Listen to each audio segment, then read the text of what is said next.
and he shot the data in on this CVA Cascade rifle. He shot it and recorded the data, and then they burn the turret.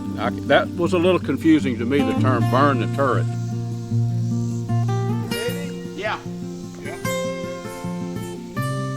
Really need to get out there, check every ladder stand, check every box blind, make sure everything is functional. Welcome to A Sportsman's Life.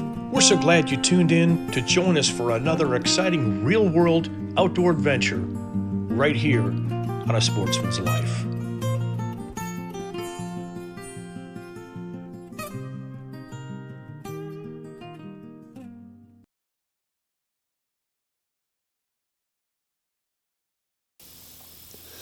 What are we doing, gentlemen? Well, we are about to install the turret here on our Stealth Vision, and mine is set with a 100-yard zero.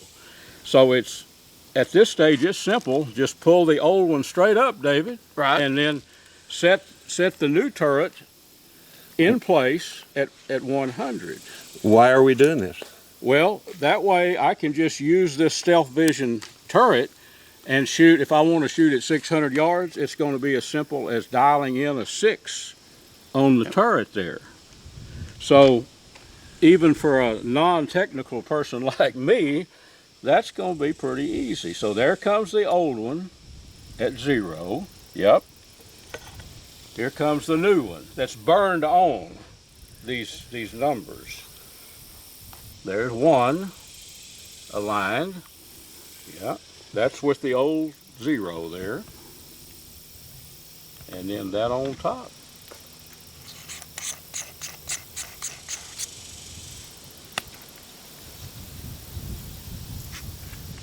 And you know, down in practice, my limited experience with this was with Doc down in his hunting lodge when we were shooting, and he shot the data in on this CVA Cascade rifle. He shot it and recorded the data, and then they burn the turret. That was a little confusing to me, the term burn the turret, but it burns the numbers that's going to be dialed in on the turret, and then you just crank them in there when you want to change. Right. So I'm not going to be shooting a deer probably at 800 yards, but they did tell me that this CVA Cascade rifle, Matt Burgess shot it out to 800, and it was holding close to a minute of angle. I'm not going to.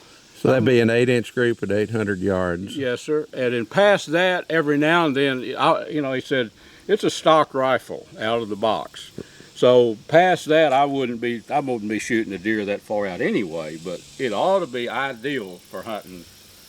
Yeah. So basically, what he's done is this old turret, you had to dial MOAs. Yes. So he's already done all the data, and you don't have to dial MOAs. Now you just range it and dial yardage.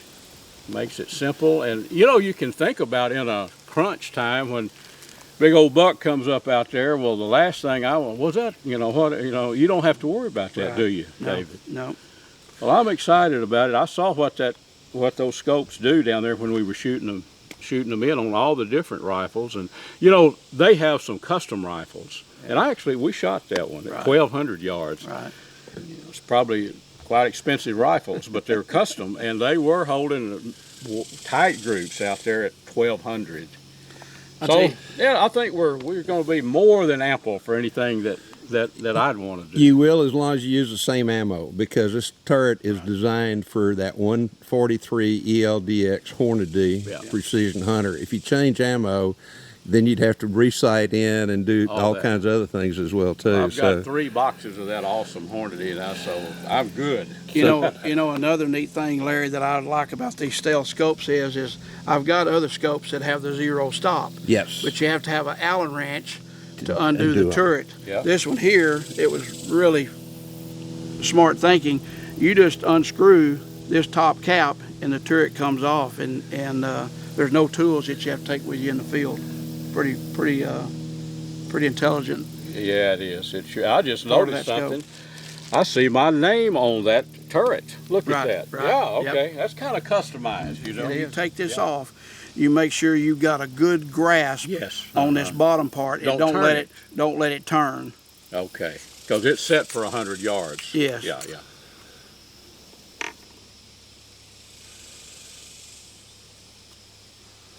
So on the top here, Luke, it tells you that it's 6.5 PRC. You're shooting 143 grain ELDX Hornady bullet, and it shows you your feet per second average was 2920. And then on the inside here, it also tells you that information also. Yeah, yeah, awesome. So because there's if you change elevations quite a bit, all those kind of things, as long as you're hunting in this kind of country right here, which you'll probably do more so in Texas than anything else, that data is going to be good. Now, if you took it to Colorado or someplace else, Yep. then you'd have to redo the data a little Right. bit. I got you. Yep. It takes the guesswork out.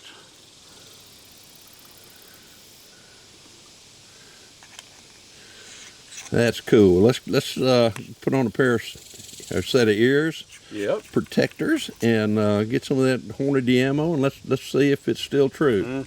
Sounds good to me. We're still on 0 On or, 0. or 100. So we want to change it to about 228, right?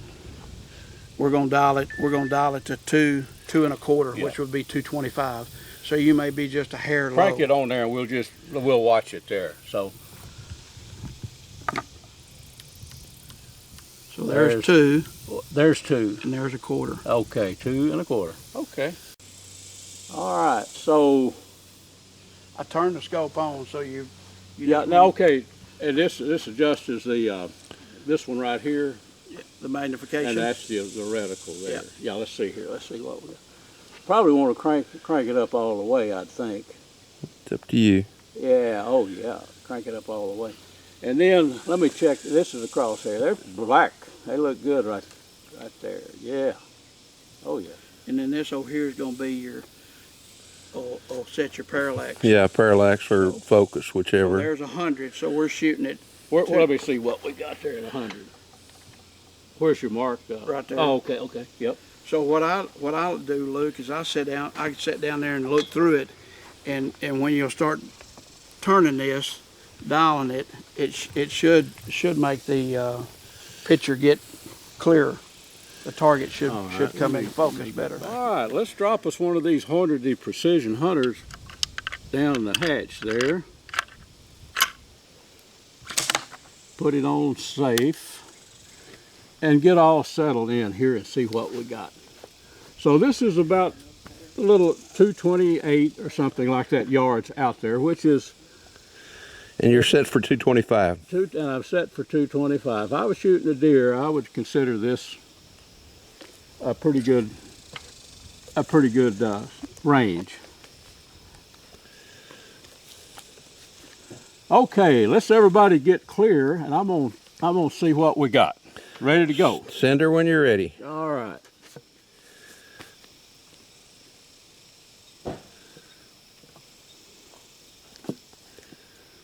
All right, let's get all settled in. I always remember some training I had. Breathe, relax, aim, squeeze, and shoot. I go through that in my mind every time. Okay, we're hot and we're gonna, as they say, send one. You fit to shoot? Yep. Yes, sir. Y'all ready? Yeah.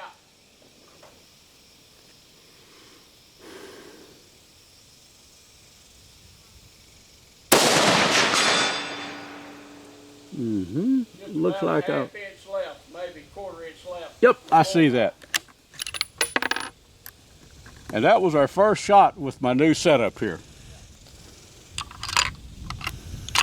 Look, I'm thinking that's probably a little bit of wind. Yeah, we've got a wind right to left. We do. We're on safe there. Shoot the same hold you did last time. Oh yeah. Yep. Yeah, we're shooting for a group. We got a right to left wind here a little bit. All right, we're on fire. We're gonna send let's another just, one let's down like I there. say, just hold the same shot. Let's get a 3-shot grape going. Yep.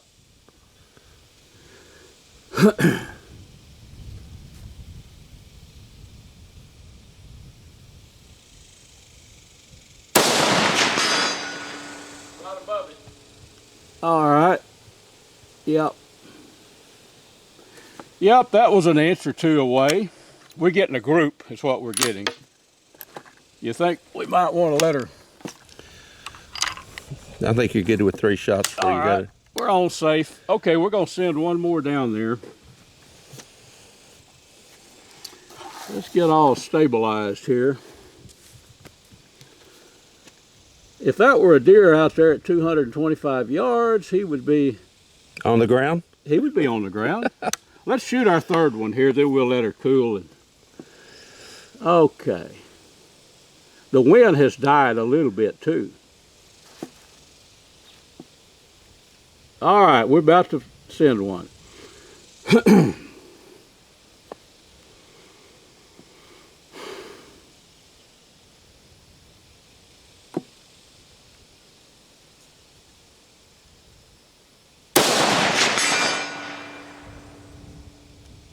Pretty good group.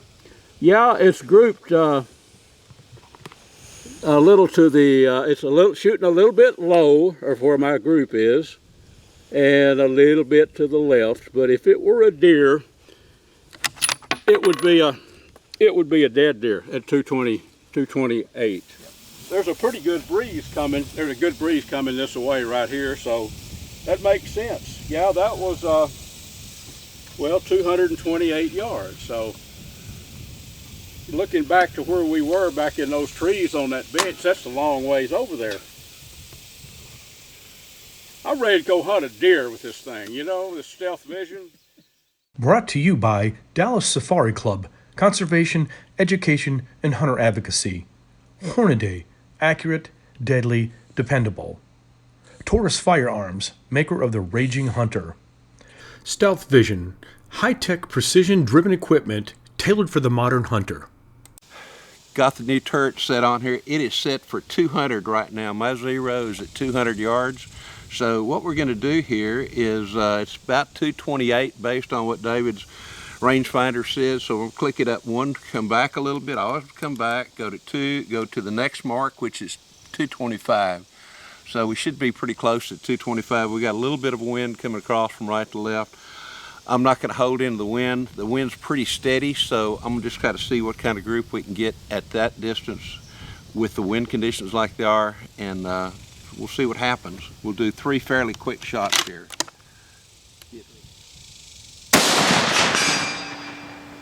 Low.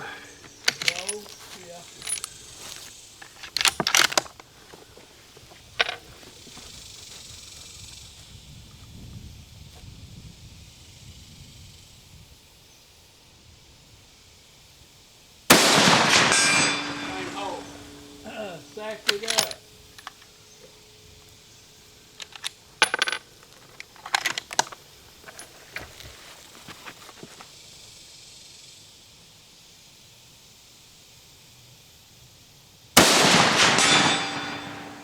Came up a little bit. It broke a little high on that last shot. Yeah, broke a little high and to the left. If you shoot a lot, you can almost call your shots because you'll know where those crosshairs were when you pull the trigger. And what I was shooting at on this, there's a circle, and I was shooting right at the very bottom of that circle. So it's not as low as what it appears to be. We're probably, about 2.5, 3 inches low. The first 2 shots were almost touching. The third one, when I pulled the trigger, I knew I was off just a little bit to the upper left kind of thing. But that's not a bad group for the distance that we're shooting right here. We're going to back off here a little bit and shoot at 400 after Mr. Edgar shows us how to shoot with his rifle. Let's let this thing cool off. We're out at the Cotton Ranch here in northeast Texas shooting at a 228 yard target. This is my my Mossberg Patriot Predator 6.5 PRC mounted with a Stealth Vision 3-18 SVT scope. That means it's got a lit reticle and a bunch of other good things as well too, and a tremendous amount of elevation. Very, very accurate scope. Sighted in at 200 yards. First couple of shots I took set at 200 yards. David reminded me that you better check your scope because you're a little bit on the low side, and so I made the adjustment from 200 to 225, and it brought it up just a little bit. Got about a 5-shot group there, I think, and it's probably maybe about 4 inches. But I think from a really, really good solid rest, and then having run this gun several times, we're still in the stage of really trying to season it. But once we get that done, I think it's going to be extremely accurate. We shot it before out to 600 and 800 yards. So 1 inch MOA gun, when you get right down to it, so at 600 yards, that means it's a 6-inch group, or should be if you ever do everything right, and an 8-inch group at 800 yards. So to me, it's essentially a 6-inch group at 600 yards, and that's kind of the maximum that I would shoot at a deer because of the size of the vital area. So we're going to spray this down, get David to spray it down, get Mr. Edgar to shoot with his rifle, and then we're going to step back a little way and see if we can't shoot it about 400 yards as well too. You ready? Yeah. Yep.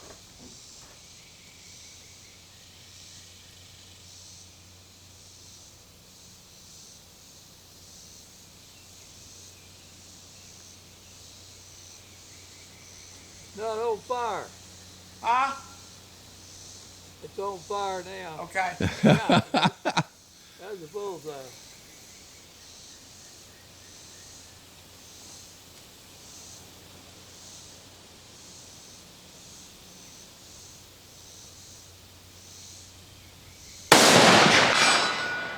Bullseye.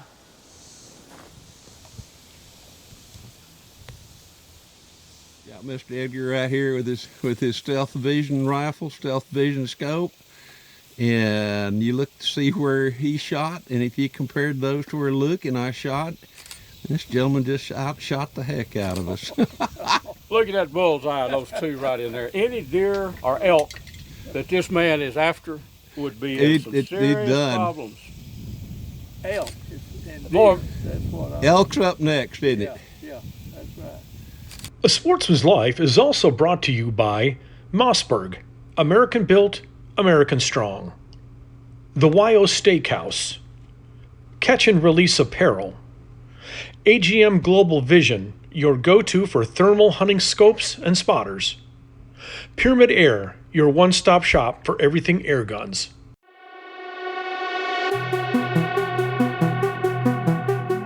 This is your fishing tip on A Sportsman's Life. We're going to take a trip back in history. Do you know before our fancy graphite rods, the forerunner to that was fiberglass, that fishing poles were made out of steel? Check this out. This is a fishing rod made out of steel. And check out this fishing line. Can you see that? It's Dacron nylon. It's just black. It's not monofilament. Looks like a fly line. But this is what our granddaddies used to fish with. Now, here is a down rod for offshore boat. How would you like to catch a 200-pound tuna on this puppy? This is what they use. Can you imagine? Wow. So that's your down rod.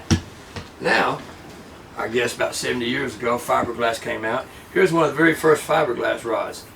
They look weird, don't they? Just different. But this is what I grew up to. Now, can't leave out the old fly fisherman. Look at here. Steel rod, 10 foot long. First time I saw this reel, I thought it was a toy. They're making these things from the 1890s. Look at that. This is wild. But here's your fishing tip from Striper Express on A Sportsman's Life. Go catch a fish.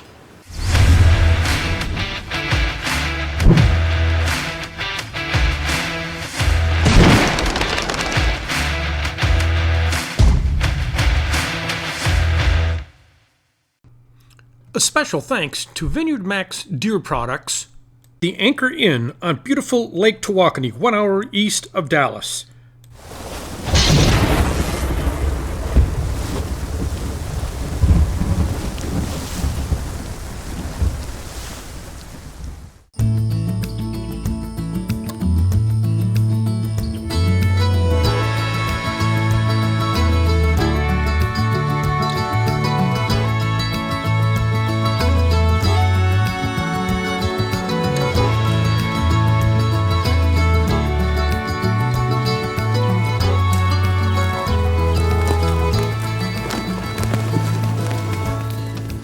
One of the things you want to do, probably about early August, mid-August, I know it's hot, but you really need to get out there, check every ladder stand, check every box blind, make sure everything is functional, and then when the opening season starts, you're all set. So we are out here today, and that's exactly what we're doing.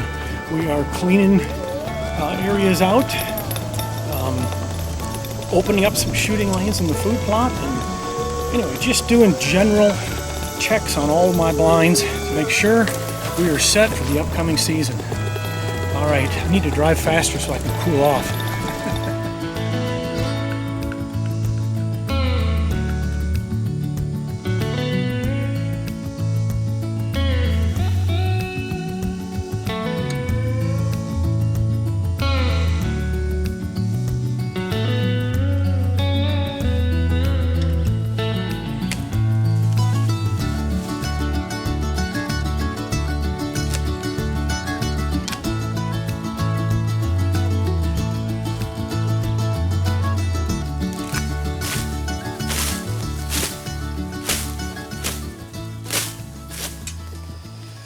Well, friends, August is near. We are a few days away from August. We are out here this weekend working on the blinds. And what you want to do is you want to check each of your blinds. Just some safety tips. Make sure every blind is secured properly. And then we got a pole saw today. We're going to take the pole saw up and kind of clear out some shooting lanes. Make sure we're all good to go on every blind. But most importantly is what I have right here, and that's called a safety harness. So obviously we're just trimming and doing some things up in the blind. Always wear your safety harness. All right, well, let me get the pole saw. We're gonna get up there, strap in, and then we're gonna get to cutting. So do this stuff. Pre-season, man, I tell you what, when the season rolls around, you get up in that blind, it's like, whoa, yeah, this is what I'm talking about. You'll be ready to roll. All right, off to work.